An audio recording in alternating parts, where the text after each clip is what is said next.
काली खांसी, whooping cough को, whooping cough जो है वो इंग्लिश में है, और पर्टूसिस जो है वो भी एलोपैथिक में है।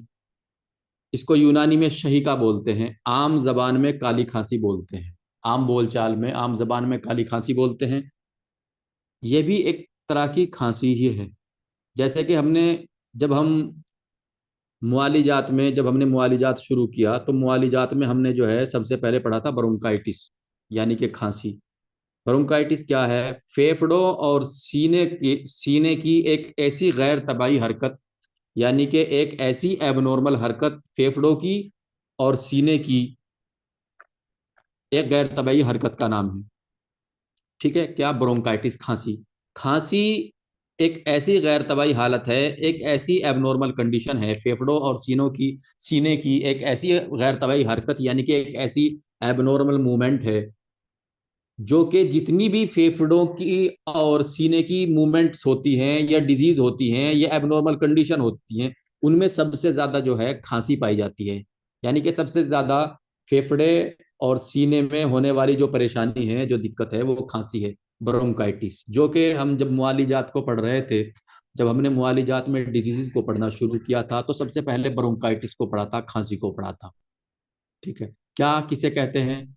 रियातैन, यानी कि जो फेफड़े हैं और जो सीने की मसल्स हैं, अजलात हैं, छाती की जो मसल्स हैं, अजलात हैं, उनकी गैर तबाही हरकत, यानी कि मूवमेंट, खांसी है। और वो खांसी थी, और आज जो हम पढ़ रहे हैं वो काली खांसी है। काली, काली शब्द, काली लफ्ज जुड़ गया है। वो भी खांसी थी, ये भी खांसी है। काली लफ्ज काली शब्द जुड़ गया है। लेकिन मैं आपको बताऊं, काली जो लफ्ज जुड़ा है, लफ्ज तो सिर्फ काली जुड़ा है, लेकिन सच्चाई है ये एकदम नई चीज है, ये एकदम अलग चीज है। होती ये भी खांसी ही है, लेकिन इसका मामला एकदम बिल्कुल अलग है उससे, इसलिए इसको अलग पढ़ते हैं, अलग ही इसका नाम है, सब कुछ इसका अलग है। और सारा का सारा इसका जो है पूरा फिनोमिना, पूरा का पूरा मामला इसका अलग है। अब इसके चार नाम हैं। आम जबान में, आम बोलचाल में काली खांसी कहते हैं, यूनानी में शहीका बोलते हैं, और वूपिंग कफ जो है वो इंग्लिश में है, और पर्टूसिस जो है वो एलोपैथिक में पर्टूसिस बोलते हैं। ये सारे के सारे सिनोनिम्स है। जो सवाल एग्जाम में आते हैं कई बार जो है वो ज्यादातर वूपिंग कफ से और पर्टूसिस के नाम से पूछ लेते हैं। ब्रैकेट में वूपिंग कफ या और पर्टूसिस होगा, और ब्रैकेट से बाहर जो है वो शहीका शहीका होगा। काली खांसी कभी कभार कोई लिख दे। और एक बात और, अगर काली खांसी लिखी होगी तो ऐसा भी हो सकता है कि काली खांसी जो है वो हिंदी में ना लिख के क्या पे मात्रा छोटी और काली खांसी वैसे भी लिख सकते हैं, KALIKHANSI, यानी कि जो इंग्लिश में लिख देते हैं ना हम, ऐसा भी कर देते हैं कई बार। तो आप ये मत सोचना ये कला की खांसी, क्या है वो कला की खांसी नहीं, वो काली खांसी है। ऐसा भी हो सकता है। मतलब आपको क्वेश्चन को हर एक तरीके से फेस करने के लिए रेडी रहना है, तैयार रहना है। बाकी आपको इतना घुमाएगा नहीं, क्योंकि पेपर जो भी बनते हैं वो एक मीडियम स्टूडेंट के लेवल को ध्यान में रखते हुए बनते हैं। काली खांसी, देखिए खांसी तो है ही ये, खांसी तो ये है ही, जब इसने इसमें नाम ही खांसी का है, लेकिन काली, जैसे कह देते हैं काली रात। काली रात में कोई ऐसा नहीं होता कि कालिस जो है वो उड़ती फिरती है, या काला रंग जो है वो उड़ता फिरता है, या कहीं हर जगह काला पेंट हो जाता है। काली रात उस रात को कह देते हैं जिस रात की गहराई बढ़ गई हो, जिस रात की गहराई बढ़ गई हो। क्योंकि रब ने जो रात बनाई है एक तरीके से अंधेरे के लिए, ताकि यार लोग आराम कर सकें। यानी कि जो सूरज की रोशनी है वो नहीं होती रात में। तो काली रात का मतलब ये है कि ऐसी रात जिसका जो अंधेरा है वो ज्यादा हो, जिसका अंधेरा है वो ज्यादा हो। इसी तरीके से काली खांसी, काली रात के हिसाब से मैं समझा रहा हूं, यहाँ काली रात का कोई जिक्र नहीं है। काली खांसी ऐसी खांसी जिसकी शिद्दत, जिसका प्रभाव, जिसकी तेजी, जो नॉर्मल खांसी है, जो ब्रोंकाइटिस है, उससे बहुत ज्यादा हो, जिसका इन्फेक्शन बहुत ज्यादा हो। ठीक है, ऐसी खांसी को काली खांसी बोलते हैं जी। तो काली खांसी यानी कि वुपिंग कफ को हम पढ़ते हैं। काली खांसी एक इन्फेक्शन से फैलने वाली वबा किस्म की बीमारी है। ठीक है, यह ज्यादातर बच्चों को होती है। शुरू में 7 से 10 दिन तक नजला रहने के बाद खांसी आने लगती है। जब खांसी आती है तो इतने जोर से आती है कि मरीज बेदम हो जाता है, यानी कि कमजोर हो जाता है, एकदम निढाल हो जाता है, आंखें लाल हो जाती हैं। जब मरीज को खांसी आनी शुरू होती है तो इंस्पायरेशन, एक चीज होती है इंस्पायरेशन, एक चीज होती है एक्सपायरेशन, एक चीज होती है रेस्पायरेशन। रेस्पायरेशन कहते हैं सांस खींचने को, सांस बाहर निकालने को। सांस खींचने को, सांस बाहर निकालने को बोलते हैं रेस्पायरेशन। ठीक है, सांस अंदर खींचना, सांस बाहर निकालना। ठीक है। और अगर सिर्फ निकालने निकालने की बात करें, सांस को बाहर निकालने निकालने की बात करें तो एक्सपायरेशन। और अगर सांस को अंदर खींचने खींचने की बात करें, मतलब बाहर से अंदर जा रहा है, अगर वन वे की बात करें, वन वे मतलब अगर सिर्फ बाहर आने की बात करें तो एक्सपायरेशन, एक्स एक्स का मतलब बाहर। ठीक है। और अगर अंदर खींचने की बात करें तो इंस्पायरेशन। और अगर अंदर खींचना और बाहर निकालना दोनों की बात करें तो रेस्पायरेशन। ठीक है, रेस्पायरेशन यानी कि सांस लेना और सांस छोड़ना। ठीक है, इंस्पायरेशन सांस खींचना खींचना। तो यहाँ जो लफ्ज इस्तेमाल हुआ है, जो इंग्लिश का वर्ड इस्तेमाल हुआ है, वो इंस्पायरेशन हुआ है। इंस्पायरेशन यानी कि शहीक बोलते हैं इसको। ठीक है। तो जब मरीज को खांसी आनी शुरू होती है तो इंस्पायरेशन यानी सांस खींचने में हूप की आवाज आती है। इसमें काली खांसी का मरीज जब सांस खींचता है, चूंकि वो बेदम हो जाता है, मतलब खांसते खांसते आंखें एकदम बाहर निकलने को हो जाती है, आंखें लाल हो जाती है, कंजक्टाइवा। कंजक्टाइवा ये जो लाल लाल होता है ना हमारी पलकों के नीचे, इसको कंजक्टाइवा बोलते हैं। कंजक्टाइवा एकदम रेडनेस हो जाता है, कई बार कंजक्टाइवा से हल्की फुल्की ब्लीडिंग भी आ जाती है, उल्टी आ जाती है, कई बार मरीज बेहोश तक हो जाता है, गशी तक आ जाती है उसको। इतना खतरनाक दौरा पड़ता है, इतना खतरनाक इसका मतलब जब खांसी आती है इतना खतरनाक इसका मामला होता है। ठीक है।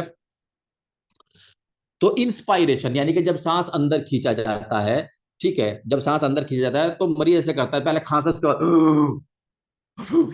ऐसे करता है, मतलब वो जो सांस अंदर खींचता है ऐसा लगता है जैसे सीटी बज रही हो। ठीक है, ऐसे करता है, यानी कि हूप की आवाज निकलती है जब सांस अंदर खींचा जाता है। जब सांस अंदर खींचा जाता है हूप की आवाज निकलती है। इसी हूप की आवाज से इस खांसी को वूपिंग कफ कहते हैं, वूपिंग कफ।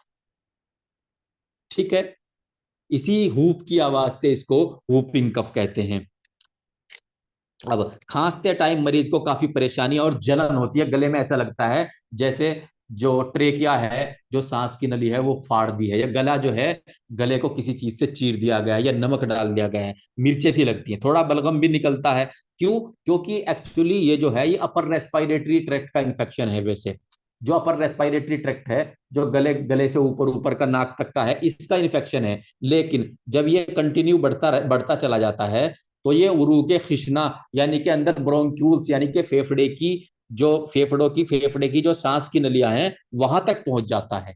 यूनानी में लिखा हुआ है कि ये उरूके खिशना का वरम है, यानी कि इसमें उरूके खिशना यानी कि जो ब्रोंक्यूल्स है, जो सांस की नली आगे जाके जो है एक ट्री, एक पेड़ की तरह उसकी शाखें फूट जाती हैं। ठीक ठीक है, ऊपर जो है ट्रेकिया दो तरफ फट गई, एक जो लेफ्ट साइड में फेफड़ा है उसमें चली गई, एक राइट साइड में चली गई। उसके बाद फिर वो जो दो नलियां इधर गई हैं उन नलियों से आगे कई कई नलियां बन जाती हैं। ठीक है, ब्रोंक्योल्स बोलते हैं उनको, उरू के खिंचना बोलते हैं जब ये बहुत ज्यादा बारीक हो जाती है। उरू के खिंचना जब ये बहुत ज्यादा बारीक हो जाती है तो उनका वरम है। ठीक है, वरम को, जिसे वरम कहते हैं, देखिए वैसे तो वरम ही वरम है, लेकिन इन्फ्लामेशन को भी वरम कह देते हैं, इन्फ्लामेशन को भी वरम कह देते हैं। क्योंकि इन्फ्लामेशन में जो चार चीजें होती हैं उनमें से एक होता है रेडनेस। ठीक है, यानी कि लालीपन आ जाना। तो लालीपन आ जाती है, सूजन आ जाती है, वो चीज अपना काम नहीं कर पाती। ये चार चार से पांच जो हैं लक्षण हैं, सिम्टम्स हैं, साइन हैं किसके? वूपिंग कफ, इन्फ्लामेशन के, यानी कि इन्फ्लामेशन के। लेकिन चूंकि वरम वरम के अंदर भी ये सारी चीजें पाई जाती हैं तो वरम और इन्फ्लामेशन को एक ही मान लिया गया है। हालांकि ये जो वरम है ये वरम यूनानी इस्तेलाह है और इन्फ्लामेशन जो है वो एलोपैथिक इस्तेलाह है। लेकिन चूंकि दोनों की कंडीशन एक जैसी है इसलिए इन्फ्लामेशन को जो है वरम के मायने में ले लेते हैं। ठीक है। काली खांसी ज्यादातर रात को उठती है। खांसते टाइम मरीज को काफी परेशानी और जलन महसूस होती है, थोड़ा बलगम भी निकलता है और खांसते खांसते कई बार उल्टी भी हो जाती है। पेट में अगर गिजा है यानी कि मरीज ने खाना खाया और उसके बाद ही खांसी उठ गई काली, तो जितना खाया है सारा बाहर आ जाएगा। ठीक है, उल्टी हो जाएगी। अब काली खांसी ज्यादातर रात को उठती है। ठीक है, 24 घंटे में इसके दौरे का मतलब ये वो वाले दौरे नहीं है, जो मिर्गी के दौरे होते हैं वो वाले दौरे नहीं है। इसके दौरे का मतलब जो है खांसी उठना, यानी कि 24 घंटे में कम से कम जो है 5 से 6 बार क्या होता है, खांसी उठती है। और कभी कभी एक ही घंटे में कई बार खांसी उठ जाती है, यानी कि खांसी के दौरे आते हैं। दौरे का मतलब वो बॉडी का एकदम अकड़ जाना नहीं, बॉडी का मतलब ये है जब इतनी खांसी आए कि आंख लाल हो जाए और जो है उल्टियां आने लग जाएं और जलन बहुत ज्यादा बढ़ जाए, ऐसे लगे जैसे कोई चीज फाड़ के निकल रही हो, और आदमी जो मरीज जो है वो पेट पकड़ के बैठ जाए, उसको एक तरीके से दौरा मान लीजिए आप। दौरा उसको उसकी शिद्दत के एतबार से कह दिया गया है, नहीं तो ये कोई जो है ये सीजर नहीं है।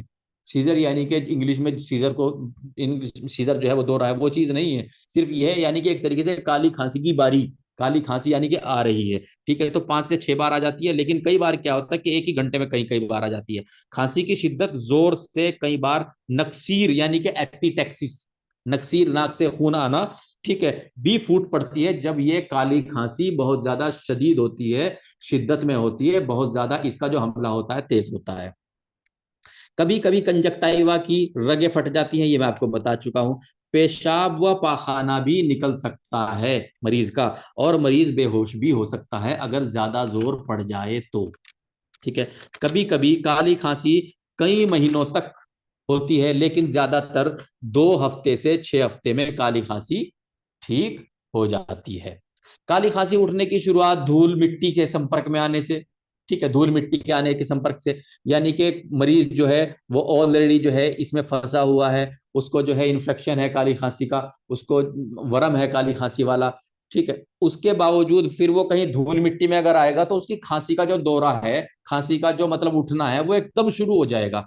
क्योंकि जैसे ही धूल मिट्टी उसके हलक में जाएगी तो एक तरीके से क्या होगा कि अंदर जो है उसकी मुतहर्रिक हो जाएगी, यानी कि मूवमेंट आनी शुरू हो जाएगी, खांसी का अपने आप ही हिसाब बनने लग जाएगा, दिमाग से ऐसे मैसेज आने लग जाएंगे जैसे कि खांसी उठ रही हो। तो धूल मिट्टी के संपर्क में आ जाए जिसको, मतलब वो मरीज जिसको काली खांसी है, या खाना निगलते टाइम भी जो ऐसा हो सकता है। खाना निगलते टाइम एक तो यह है कि कोई काली खांसी का मरीज है, वो खाना निगल रहा है तो उसको जाहिर सी बात है खाना अगर फंसेगा तो उसको तो दिक्कत होगी, क्योंकि ये गले में इन्फेक्शन ज्यादा शुरुआत होती होती है इसकी। लेकिन अगर कोई मरीज भी नहीं है और उसको काली खांसी भी नहीं है, हलक में पानी फंस गया, जिसको कहते थे पानी की गिरा लग गई, या खाना फंस गया, तो उसमें क्या होगा, पानी फंसे या खाना फंसे, उसमें भी हलक के ऊपर जोर पड़ के जो है सूखी खांसी, जिसे धसका बोल देते हैं, वो आ जाएगी, और उसको यहाँ काली खांसी भी लिखा है इस लाइन में। हालांकि ये वूपिंग कफ नहीं है, ठीक है,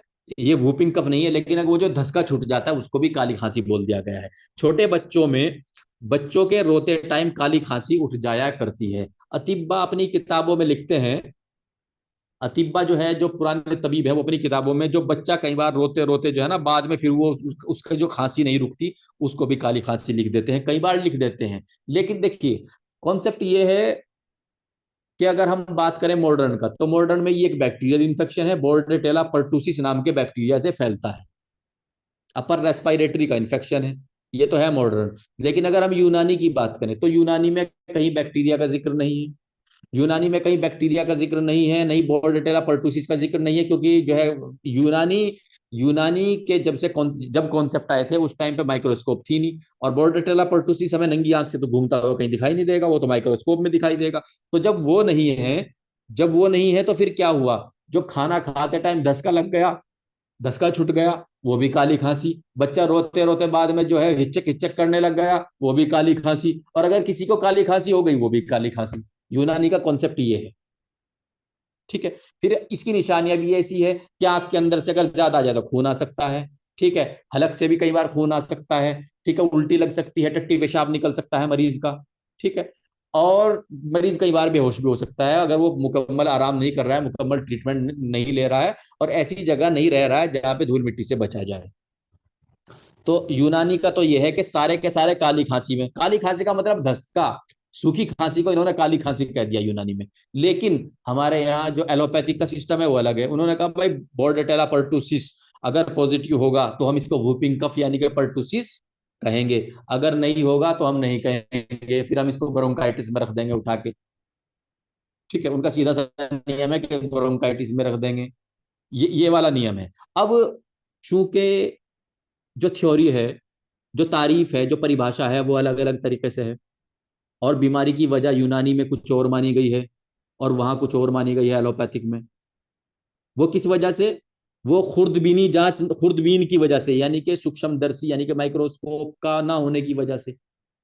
लेकिन चूंकि यूनानी ट्रीटमेंट भी अपनी जगह कामयाब है, ठीक है, तो यूनानी ट्रीटमेंट जो है उनके फिर दूसरे मामलात हैं कि कुव्वत मनाअत है।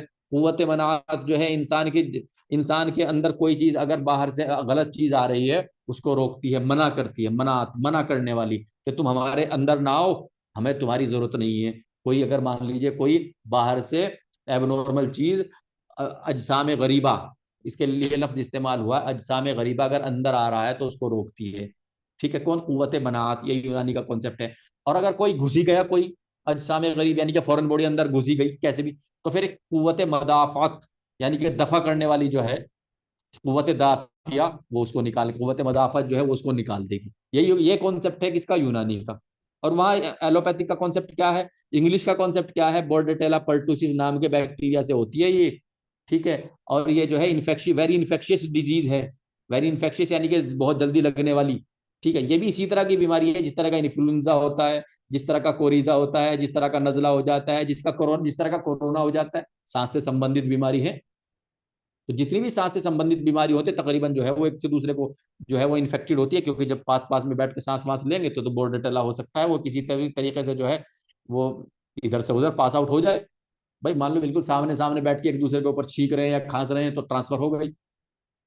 तो वो कॉन्सेप्ट अलग है, ये कॉन्सेप्ट अलग है। यूनानी में बोर्डेटेला पर्टुसिस का जिक्र ही नहीं है, ध्यान रखना है। इंग्लिश में बोर्डेटेला पर्टुसिस है, बैक्टीरिया है। ट्रीटमेंट भी इसी तरीके का, यहाँ ट्रीटमेंट भी जो है अपने हिसाब का है। यानी कि अगर धसका टाइप खांसी आ जाए तो वो काली खांसी है, और अगर काली खांसी आ जाए वो भी काली खांसी है। अब इलाज, इलाज क्या चीज है? इलाज यानी कि खमीरा, खमीरा गाउजबान 1 तोला। 1 तोला जो है 10 से 12 ग्राम का होता है। पहले 12 ग्राम का होता था, तो 10 ग्राम का मान लिया गया ताकि हिसाब सीधा सीधा रहे। ठीक है, खमीरा गाउजबान 1 तोला। ठीक है, इसके अंदर पिसा हुआ लोबान, ठीक है, 1 रत्ती मिलाकर खिलाएं। 1 रत्ती यानी कि एक चुटकी जरा सी लेंगे। ठीक है, और खमीरा गाउजबान 1 तोला, 1 तोला जो है पूरा चम्मच हो जाता है तकरीबन। जो पीने वाले सिरप होते हैं, ये जो हमारा घरेलू चम्मच होता है पीने वाला, तकरीबन मान लीजिए कोई भी हम पी रहे हैं, जैसे कि रमजान में लोग जो है वो पी रहे हैं, क्या कहते हैं, हमदर्द का वो नहीं आता शरबत बनती है जिससे, तो क्या बोलते हैं उसको, रूह अफ़ज़ा। रूह अफ़ज़ा। रूह अफ़ज़ा पीते हैं, तो अगर रूह अफ़ज़ा भरेंगे एक चम्मच में तो वो 5 ग्राम आएगा, 5 ml आएगा। 5 ml आएगा, एमएल में नापेंगे, 5 ml आएगा। लेकिन अगर हम खमीरा का ज़ुबान भरेंगे, चूंकि ये गाढ़ा गाढ़ा होता है, तो ये 10 ग्राम तक आ जाएगा तकरीबन। तो इसके ऊपर जो है एक चुटकी पिसा हुआ लोबान डाल के उसको खिलाएंगे। साथ में और क्या करेंगे? बाकला 5 माशा, असलुसूस यानी कि मुलाटी 5 माशा, परसिया वशा 5 माशा, यानी कि 5 5 ग्राम ये ले लेंगे, ये खिला देंगे। ठीक है, दो चीजें हो गया। फिर क्या करते हैं?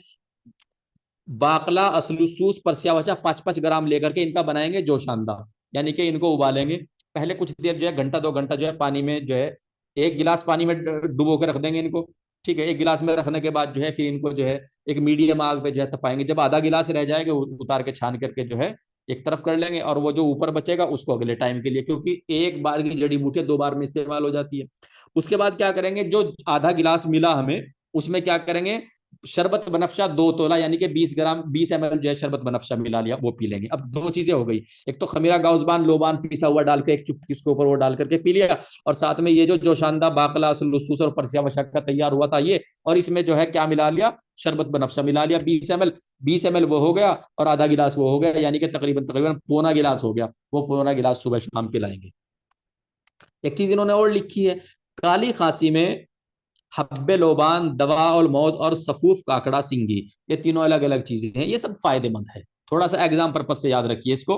ठीक है, और वैसे भी आप याद रख सकते हैं। कोई मरीज है तो आप कम से कम बता सकते हैं, अगर आपको कोई पूछे भाई काली खांसी का इलाज है तो हब्बे लोबान, दवा और मौज, सफूफ काकड़ा सिंगी, ये जो है बहुत ज्यादा फायदेमंद है। अब दवा और मौज, मौज जो है, मौज अरबी में मौज केले को बोलते हैं। दवा अल मौज यानी कि केले की दवाई। मौजुन, मौजुन जो है केले को बोलते हैं, मौजुन से बना है मौज, यानी कि दवा अल मौज यानी कि केले की दवा। दवा अल मौज यानी कि केले की दवा। अब केले की दवाई क्या होती है? केले का जो आपने, अगर केले का आपने पेड़ देखा हो, पहली बात तो केले के पेड़ पे लकड़ी नहीं होती, वो पत्ते पत्ते से होते हैं, कितने उतारते चले जाओ उसके कपड़े से उतरते चले जाएंगे, आखिरी में कुछ भी नहीं बचेगा। ठीक है।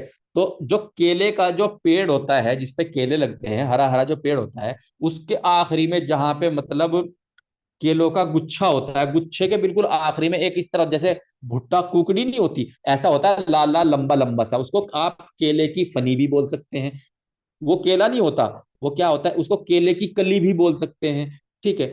वो जो केले की कली होती है, केले की कली को काट करके निकाल लिया, उसको किसी घड़े के बर्तन में रखा, घड़े घड़े जैसे बर्तन में रखा, उसको गिले हिकमत किया, गिले हिकमत किया यानी कि उसके ऊपर जो चपनी है वो रख करके उसके ऊपर चारों तरफ से गारा लगाया, और गारा लगा के बंद कर दिया। उसके बाद उसको 15 से 20 मन उपलों में रख करके आंच दी। तो वो जो केले की फनी है, जो लाल लाल रंग की होती है, आप देखोगे जहां पे केले अगर आप लगे हुए देखोगे, तो जिस गुच्छे पे केले लगे रहते हैं ना, उसके बाद में जो है ना, एक एक तरीके से ये मान लीजिए जैसी कली होती है ना, वो मतलब एक पूरे हाथ जितनी होती है तकरीबन, वो लटकी हुई है, तो वो उसको केले की फनी बोल रहे हैं। उसका कुश्ता बनाते हैं 15 से 20 शेर उपलों में। और मैं आपको बताऊं, जब मैं आपको सैदला पढ़ा रहा था, जो बच्चे मेरे साथ पढ़ रहे हैं, मैंने सैदला में पुट पढ़ाया था। पुट यानी कि आंच देना। ठीक है। पुट के कई मायने, 3 मायने हैं, 3 में से एक मायने है आंच देना। ठीक है। तो पुट मैंने पढ़ाया, तो पुट में मैंने पढ़ाया महाबजर पुट जो होता है, महाबजर पुट सबसे बड़ा पुट होता है, और इसमें 10 से 12 मन उपलों की आंच देते हैं। ठीक है। और यहाँ पे क्या करते हैं, इसमें दवा और माउस बनाने के लिए जो है, इसमें भी जो है 15 से 20 शेर उपलों की आंच देते हैं। ठीक है। इसमें क्या करते हैं, 15 से 20 शेर उपलों की आंच देते हैं। और ये जो केले की फनी है, केले की फनी का क्या बन जाता है, वो बिल्कुल एकदम जो है चूना सा बन जाता है, यानी कि कुश्ता बन जाता है। अब फिर ये जो कुश्ता है, कुश्ता ये 2-2 ग्राम लेकर के सुबह शाम शहद में मिला करके, जो केले की फनी का कुश्ता है, शहद में मिला करके, ठीक है, थोड़ा सा जो दवा और मऊज का वो है वो ले लिया, कुश्ता जो बनाया है अभी 15 से 20 शेर उपलों में रख करके, जो आगे उसको उसको ले लिया, और लेकर के उसमें शहद डलाकर उसको चाट करके उसको अच्छे से मतलब रब करके मिला करके उसको सुबह शाम चटा देंगे मरीज को। तो ये जो तरीका है दवा और मौज का, जो काली खांसी में है, ये बहुत ज्यादा फायदेमंद है। अब ये हमारा पूरा का पूरा यूनानी कॉन्सेप्ट था। इसको पहले समझ लीजिए, अगर किसी की समझ में नहीं आया मुझे पूछ लीजिए, उसके बाद में फिर एलोपैथिक पढ़ता हूँ थोड़ा सा। ठीक है। क्योंकि इसको हम एक बार जो है प्रिवेंटिव सोशल मेडिसिन में पढ़ चुके हैं, आप एक बार वहां भी देख लेना। और बाकी अगर आप नहीं भी देख सको कोई बात नहीं, मैं उसमें प्रिवेंटिव सोशल मेडिसिन में दोबारा पढ़ा दूंगा, और बाकी तो छूटेगा नहीं, सारा का सारा भी क्लियर करा दूंगा मैं।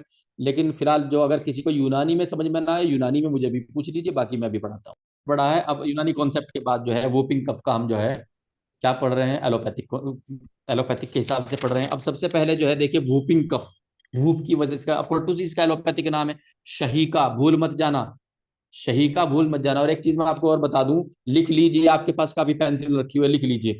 एक होता है एक एक चीज होता है शहीका।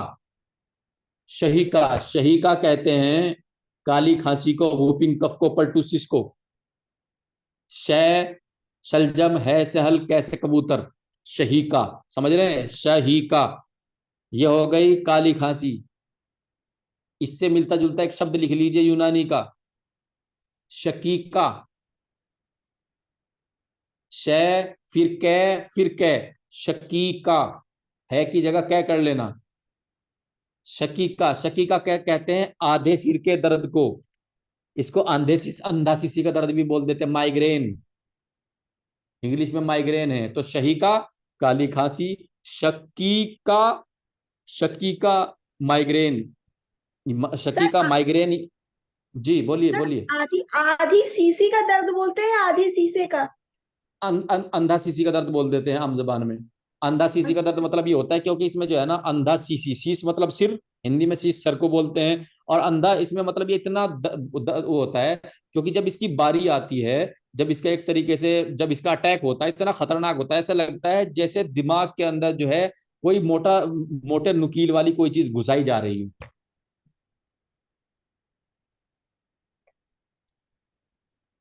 ठीक है भाई, आगे चलते हैं। अब शकीका, शकीका कहते हैं आधे सिर के दर्द को। ये दोनों यूनानी नाम है इनके।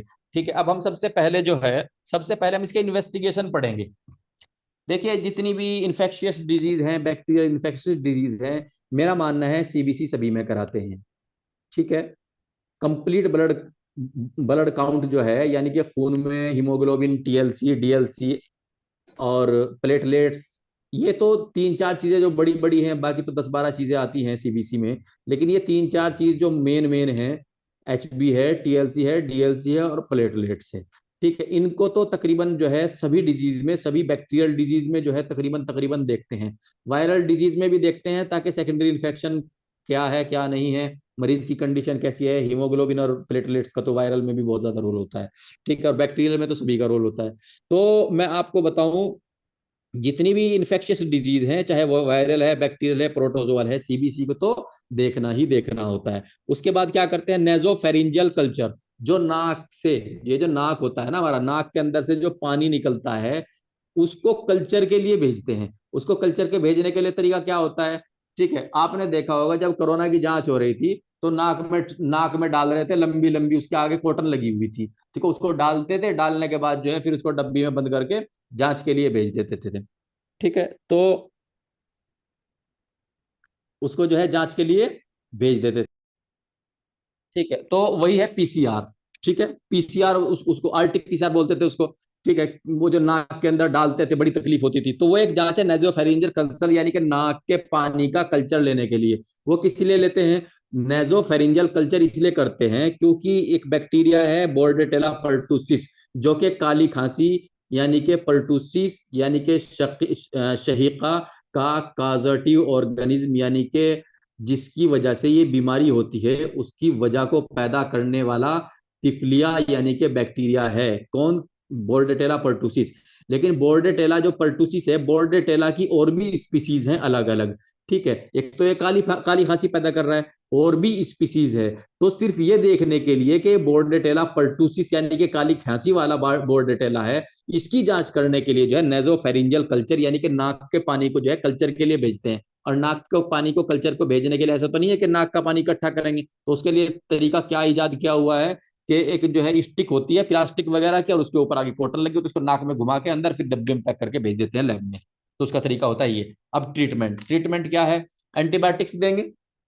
खास तौर से वो एंटीबायोटिक्स देंगे जो अपर रेस्पिरेटरी यानी कि जो हलक तक में बहुत अच्छा काम करते हैं, जैसे कि एजिथ्रोमाइसिन है, क्लेरिथ्रोमाइसिन है, इरिथ्रोमाइसिन है, ये एंटीबायोटिक्स देंगे। उसके बाद जो सेकंड है सपोर्टिव ट्रीटमेंट। सपोर्टिव ट्रीटमेंट कहते हैं सहायक इलाज, मदद करने वाला इलाज। अब एंटीबायोटिक तो चला दिया, क्योंकि एंटीबायोटिक चलाया क्योंकि बैक्टीरिया है, बैक्टीरियल डिजीज है। एंटीबायोटिक इसलिए चलाया क्योंकि बैक्टीरिया कौन मारेगा, कौन खत्म करेगा, एंटीबायोटिक। लेकिन सपोर्टिव ट्रीटमेंट, मान लीजिए मरीज को बहुत ज्यादा एलर्जी हो रही थी, अंदर खराश बहुत ज्यादा हो रहा है, एंटी एलर्जिक। एंटी एलर्जिक में क्या है, सिट्रिजिन, लिवोसिट्रिजिन, मोन्टिरोकास्ट, फिक्सोफेनाइडिन। ठीक है, फिक्सोफिनाडिन ये क्या है, ये एंटी एलर्जिक है। अभी सारी की सारी एक साथ नहीं चलेंगी, जिस तरह का लगेगा, जिस तरह का इन्फेक्शन है, जिस तरह की एलर्जी है, उसी तरह की चला देते हैं। ठीक है, और उसके बाद क्या, ब्रोंकोडाइलेटर। ब्रोंकोडाइलेटर वो दवाई है जो ब्रोंक्यूल्स जो होती हैं, जो सांस के रास्ते हैं, उनको ओपन करने के लिए। क्योंकि जो इस तरह का जो इन्फेक्शन है होता है, जैसे कि बोर्डेटेला पर्टुसिस का इन्फेक्शन है, यानी कि काली खांसी का इन्फेक्शन, इसमें क्या होता है, जो ट्रेकिया और जो एयर एयर पैसेज है, जो हवा का रास्ता है, वो सिकुड़ने लग जाता है, तंग होने लग जाता है, खिंचावट आने लग जाती है उसके अंदर। तो ये खिंचावट कम हो, इसलिए जो है ब्रोंकोडाइलेटर यानी कि सांस की नली को कुशादा करने की दवाई दी जाती हैं, ताकि सांस लेने में जो है खिंचावट ना हो, और ये जो साए साए और हुप हुप की आवाज आ रही है, ये कंट्रोल में आए, और मरीज को जो है कम से कम घुटन महसूस ना हो। तो इसमें क्या देते हैं ब्रोंकोडाइलेटर में, डेरिफाइलिन सबसे ज्यादा मशहूर है, इटोफाइलिन दे देते हैं, थियोफाइलिन दे देते हैं, लिवोसाल्बुटामोल देते हैं, ये सारी चीजें दे देते हैं। नेबुलाइजर, नेबुलाइजर में क्या करते हैं, एस्थलीन का ये ब्रोंकोडाइलेटर है। स्ट्राइड भी दे सकते हैं, बूडी कोट का स्ट्राइड भी दे सकते हैं, लेकिन स्ट्राइड ज्यादा नहीं देना चाहिए। ठीक है, लेकिन यह है कि 1-2 डोज 3 डोज तक दे सकते हैं। और नेबुलाइजर क्या है, एस्थलीन। एस्थलीन का नेबुलाइजर कर सकते हैं, बूडी कोट भी मिला सकते हैं, 1-2-3 टाइम मिला सकते हैं। ज्यादा लंबा चौड़ा जो है अवॉइड करना चाहिए स्टेरॉइड, लेकिन जितना दे करके काम चलता है, या जितना देना मजबूरी होता है, इतना देना पड़ेगा। अब उसके बाद तीसरा क्या है, एंटीपायरेटिक। एंटीपायरेटिक उन दवाओं को बोलते हैं, मैं दूर शुरू से बोलता हूं मैं। एंटी एलर्जिक, एंटी का मतलब होता है उल्टा, एलर्जिक ऐसी दवाई है जो एलर्जी को रोक दे। एंटी एलर्जिक वो दवाई है, एंटी एलर्जिक वो दवाई है जो एलर्जी को रोक दे। कौन सी, सिट्रिजिन, लिवोसिट्रिजिन, मोन्टिरोकास्ट, फिक्सोफिनाडिन, ये एलर्जी को रोकने वाली दवाइयां हैं। ठीक है। उसके बाद कहते हैं ब्रोंको डायलेटर, डायलेटर कहते हैं चौड़ा करने वाली, और ब्रोंको यानी कि ब्रोंक्यूल्स यानी कि सांस की नली को चौड़ा करने वाली, ब्रोंको डायलेटर। इसमें बहुत सारी दवाइयां हैं, जैसे कि डेरिफाइलिन, थियोफाइलिन, इटोफाइलिन, ठीक है, लिवोसाल्बुटामोल, साल्बुटामोल, ये सारी के क्या है, ब्रोंकोडाइलेटर, यानी कि जो सांस का रास्ता है, एयर पैसेज है, इसको चौड़ा करने की होती है। ठीक है।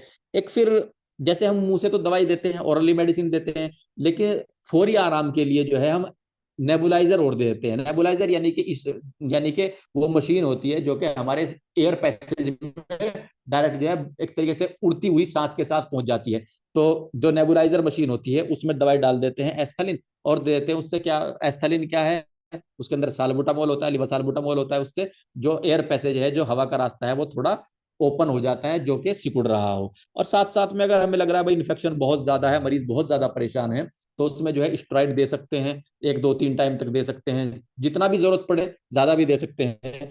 तो उसमें जो है बूडी कोट वगैरह वो सब चीजें दे सकते हैं। एक होता है एंटी पायरेटिक, पायरेक्सिया, पायरेक्सिया कहते हैं बुखार को, एंटी पायरेटिक। एंटी पायरेटिक वो दवाइयां जो कि बुखार को उतार दें, बुखार को खत्म कर दें।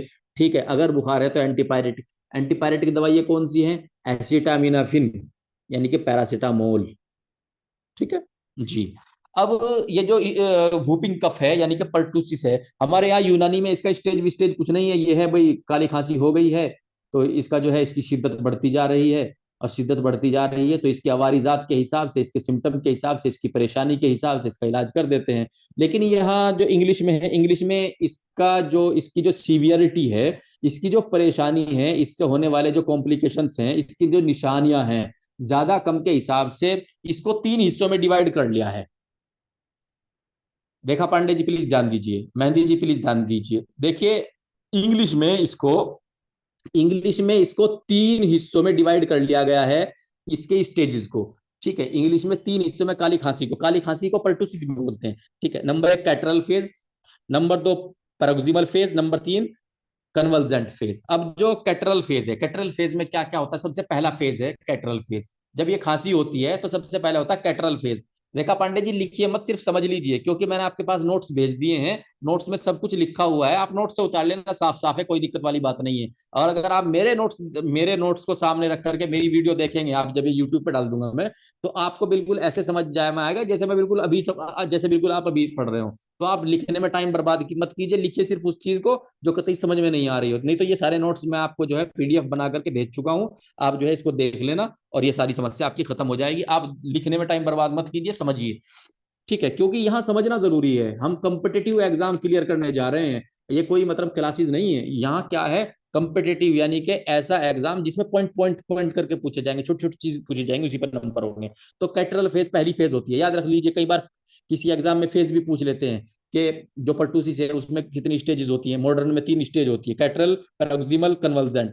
ठीक है, जो कैटरल होती है उसमें क्या क्या चीजें होती हैं, उसमें हल्का फुल्का सा बुखार आ जाता है, भारी पंसा, जूरी सी होती है, फटीक यानी कि थकान होती है, राइनोरिया यानी कि राइनोरिया बोलते हैं, नाक में इन्फेक्शन होना, नाक में चींटी सी काटना, नाक में जो है जलन सी होना और नाक का बहना, इसको बोल देते हैं राइनोरिया। एक होता है कंजक्टाइवल इन्फेक्शन, कंजक्टाइवल इन्फेक्शन यानी कि जो हमारे नीचे आंख के नीचे जो लाल लाल है ना, इसको कंजक्टिवा बोलते हैं। ठीक है, इसके अंदर इन्फेक्शन हो जाए, इसके अंदर से कई बार जो है हल्का फुल्का खून भी छूट जाता है।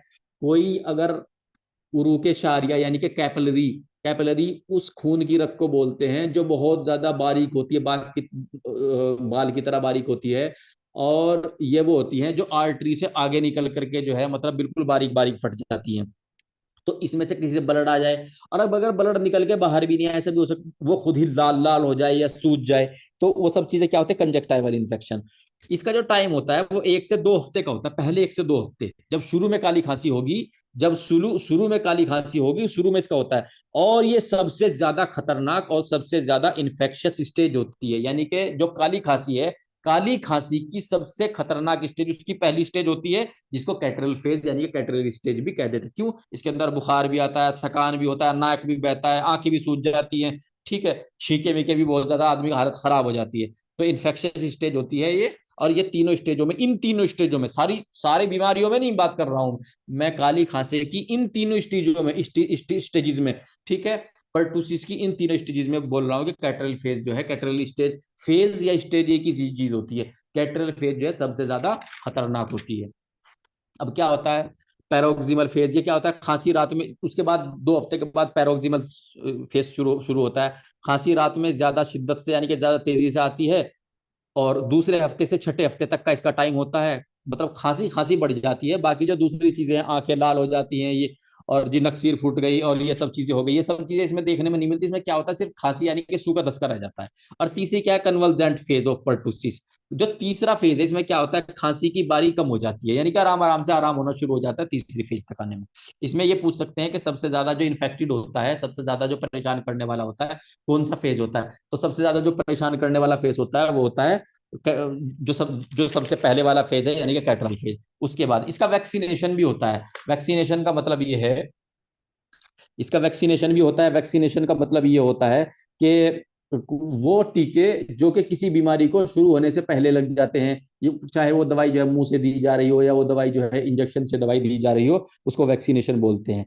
वैक्सीनेशन में एक एक टीका लगता है बच्चों को, छोटे बच्चों को लगता है डीपीटी, डिप्थीरिया परटूसिस टिटनस। वो 3 बीमारियों का इकट्ठा लगता है। वो जो टीका होता है, बचाव का टीका होता है, जो वैक्सीन होती हैं, वो 3 बीमारियों से बचाता है। Number 1 diphtheria. डिप्थीरिया यानी कि जो गले का इन्फेक्शन होता है, ठीक है, जिसमें एक विषाय काबिज यानी कि सूडो मेम्ब्रेन बन जाती है, बहुत खतरनाक इन्फेक्शन है, गला खराब कर देता है। ठीक है। नंबर 2 जो क्या हुआ पर्टुसिस। पर्टुसिस का आप समझ ही गए हैं, ये भी एक तरह के गले गले का इन्फेक्शन है, जो कि ब्रोंक्यूल्स यानी कि फेफड़ों तक पहुंच जाता है। ठीक है। और नंबर 3 क्या हुआ टिटनस। टिटनस यानी कि जब कोई लोहा वगैरह इस तरह की चीज चुभ जाती है तो फिर जो स्पाइनल कोड है उसमें मरोड़ हो जाती है, और ये एक तरीके से बड़ी ही एकदम खतरनाक कंडीशन होती है। तो इन तीनों बीमारियों से बचाव का टीका लगता है डीपीटी। डीपीटी की 3 डोज होती हैं। जो पहली डोज लगेगी वो फर्स्ट डोज लगेगी छठे हफ्ते में। छठे हफ्ते यानी कि जब बच्चा 1.5 महीने का हो। ठीक है। 1.5 महीने का कितनी लगेगी? ½ ml। कई बार डोज भी पूछ लेते हैं कि कितनी ml लगती है। ½ ml लगती है। कहाँ लगती है? जांग पे लगती है, ठीक है, रान पे लगती है। एंटीरियर लेटरल, एंटीरियर लेटरल यानी कि सामने से थोड़ा सा हट करके इंट्रामस्कुलर लगती है, यानी कि मसल्स में लगती है, यानी कि मांस में लगती है। ये डीपीटी फर्स्ट होती है। उसके बाद डीपीटी सेकंड कब लगती है? 10वें हफ्ते में। 10वां हफ्ता मतलब 2.5 महीने पे। उसके बाद डीपीटी थर्ड कब लगती है? 14वें हफ्ते में, यानी कि 3.5। देखिए पहली लगी कब? पहली लगी 1.5 महीने पे, यानी कि 6 हफ्ते पे। उसके बाद 10 हफ्ते पे, 1.5 में एक महीना जोड़ दो, 2.5 हो गए। उसके बाद 14वें हफ्ते पे, ठीक है, 2.5 महीने में एक महीना और जोड़ दो, 3.5, यानी कि 1.5 महीना, 2.5 महीना, 3.5 महीने, यानी कि एक महीने के बाद से लग रही है, एक इंटरवल से लग रही है। लगेगा कितने का? कितना लगेगा? आधा ml हर बार। छोटे बच्चे को, बच्चा कब हो? बच्चा 1.5 महीने का हो, 2.5 महीने का हो, 3.5, यानी कि इसको याद रखने का तरीका है डीपीटी कब लगेगी? 1.5 महीने से शुरू होगी, 1.5 महीने से शुरू होकर के 2.5 महीना, 3.5 महीना। हफ्तों में डिवाइड कर लेना आप इसको, 6 हफ्ते, 10 हफ्ते, 14 हफ्ते। ये लगती है छोटे बच्चों को, पहली डोज, दूसरी डोज, तीसरी डोज। और एक डीपीटी बूस्टर, बूस्टर जो है वो एक तरीके से लास्ट डोज होती है, बड़ी मतलब आखिरी डोज होती है। वो कब लगती है? वो बच्चों को लगा देते हैं 5वें से 6ठे साल में, बच्चों को लगा देते हैं बूस्टर डोज। ये हो जाता है इसका पूरा का पूरा